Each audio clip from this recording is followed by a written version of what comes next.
Finally, whatever is true, think about such things.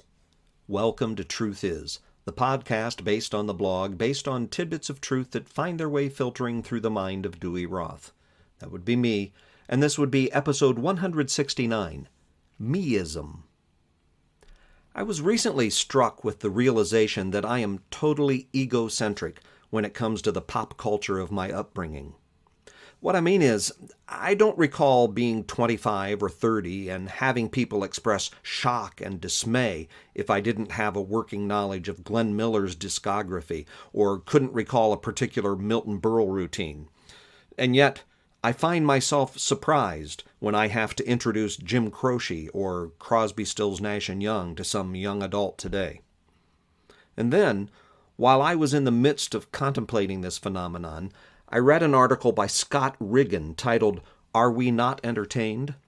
The gist of its focus goes like this. We approach our selection of a church with the same criteria we approach everything else. Does it meet my needs? It seems like a reasonable metric, right? After all, if a restaurant doesn't offer food to your taste, you don't go back. If you can't find the clothes you like at a particular store, you won't shop there again.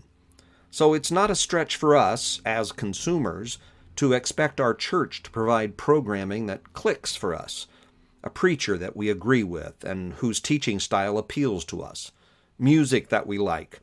We expect our church to conform to our preferences.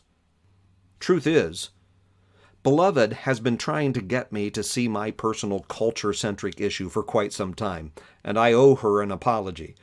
But the bigger issue here is remembering that worship is not about me.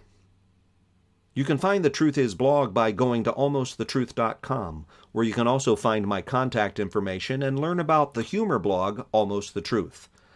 Don't forget to rate, review, subscribe, like, share, and talk about Truth Is, please, and thank you. My name is Dewey Roth. God bless us, everyone. Truth is a production of Almost the Truth Communication Services.